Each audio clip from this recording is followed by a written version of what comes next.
ગુજરાતી ગુજરાતી, હા, એક ગુજરાતી, આપણો ગુજરાતી, આપણો પાટણનો ગુજરાતી, આપણો ભાવનગરનો ગુજરાતી, સાહેબ કોઈ પણ જિલ્લાનું લઈ લો, ગુજરાતી મુંબઈ ગયો બેંકમાં, બેંકમાં જઈને કીધું કે 50,000 રૂપિયા લોન જોવે છે. કેટલા? બહાર જોયું ને તે મર્સિડીઝ લઈને આવેલો, બહાર એની મર્સિડીઝ પડેલી. એટલે ઓલા બેંક વાળાએ કીધું 50,000ની લોન જોઈએ કે અહીંયા મુંબઈમાં તમારું કાંઈ મકાન કાંઈ મિલકત ખરી મોર્ગેજ માટે? કે અહીંયા કાંઈ નથી, બધું આપણું ત્યાં ગુજરાતમાં આપણે ભગવાનની દયા છે, આ મર્સિડીઝ ગાડી આપણી છે. તક પણ તમે મોર્ગેજમાં શું આપશો? કે આ મર્સિડીઝ, આ મારા મર્સિડીઝના પેપર, આ મારી મર્સિડીઝની ચાવી, આ મારું આઈડી પ્રૂફ, આ મારું લાયસન્સ. ઓલાએ ચેક કર્યું તો આ ભાઈના જ નામે મર્સિડીઝ, ડ્રાઇવિંગ લાયસન્સ એના નામનું, આઈડી પ્રૂફ જેટલા બીજા હતા એ બધા એના નામના કમ્પ્લીટ. અને પાછું કે ગેરંટી કે જ્યાં સુધી હું તમને 50,000 રૂપિયા દેવા ન આવું વ્યાજ સાથે ત્યાં સુધી તમારે આ મર્સિડીઝ અહીંયા રાખવાની. હવે 1.25 કરોડની ગાડી અને 50,000 રૂપિયામાં, આમાં તો 50 લાખ રૂપિયા લોન મળે, અને સરખી નવી ગાડી હોય તો આખી કરોડ રૂપિયા લોન આપે, એમાં શું વાંધો? અને આને મૂળ 50,000 એટલે બેંકવાળાને છું મારો ગાંડો લાગે. ઓલો કે ગાંડા કરી દે, ઈ ગાંડો નહીં.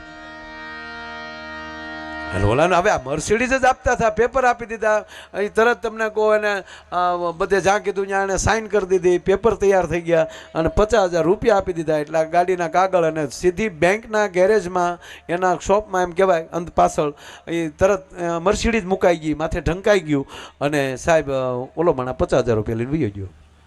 50,000 રૂપિયા લઈને વયો ગયો, પણ બેંક મેનેજરને ઘરે ઊંઘ ન આવી કે હારું જેને મર્સિડીઝ ગાડી એની પાસે 50,000 રૂપિયા નહીં હોય લોન લેવા આવવું પડ્યું. હારી મર્સિડીઝ હશે તો હાસુક લઈને ચાઇનાની તો નહીં હોય ને, વેમમાં નાખી દીધો. આપણે નહોતા ચાઇનાના વડાપ્રધાન આવ્યા ગાંધીનગર, તો આપણા વડીલો વાતો કરતા હતા કે ચાઇનાના વડાપ્રધાન આવ્યા હતા. એક બાપા શું કે ઓરિજિનલ કેદી આવશે?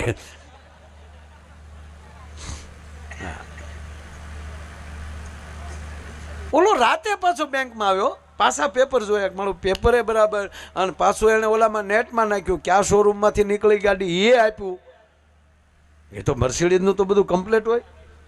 પણ પછી તો આને તાવ આવી ગયો, બાટલા ચડાવ્યા બેંક મેનેજરને કે હારું તો આ જેનો મર્સિડીઝનો માલિક એને 50,000 કરવા શું હશે?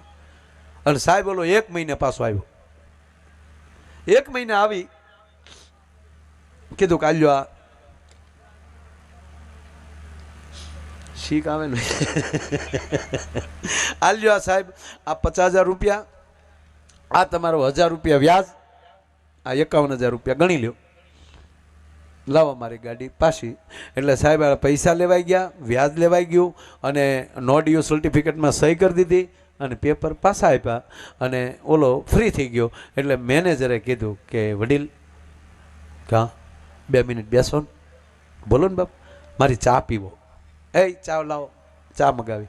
અને પછી એ કીધું કે તમે 1 મહિનાથી ગયા ને હું હૂતો નથી. કે કેમ, તમને શું વાંધો આવ્યો?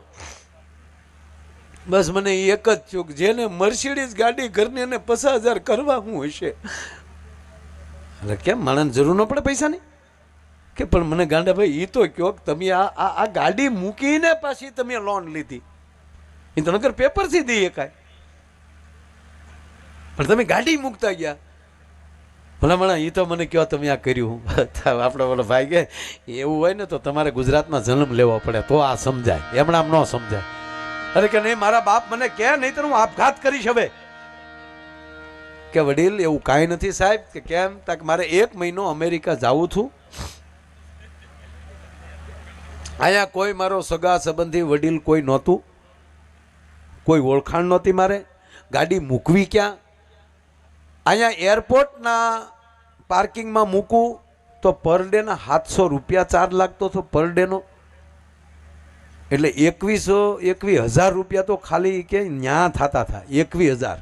અને એ પછી નો ગેરંટી, ગાડીની કોઈ સલામતી નહીં, જવાબદારી નહીં.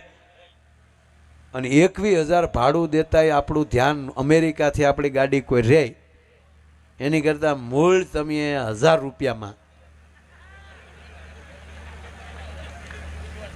એમાંય તમે મને 50,000 રૂપિયા વાપરવા આપ્યા 1 મહિનો, અને આખો મહિનો મારી મર્સિડીઝ હાથવી, આનાથી સલામતી બીજે ક્યાં હોઈ શકે?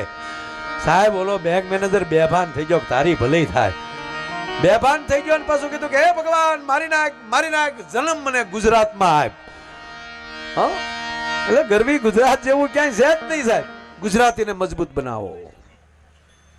તમારી ગુજરાતી મજબૂત બનશે તો તમારી હિન્દી મજબૂત બનશે, અને તમારી હિન્દી મજબૂત બનશે તો તમારું સંસ્કૃત મજબૂત બનશે, અને તમારું સંસ્કૃત મજબૂત બનશે તમારું રાષ્ટ્ર મજબૂત બનશે, તમારો ધર્મ મજબૂત બનશે. ભલામણ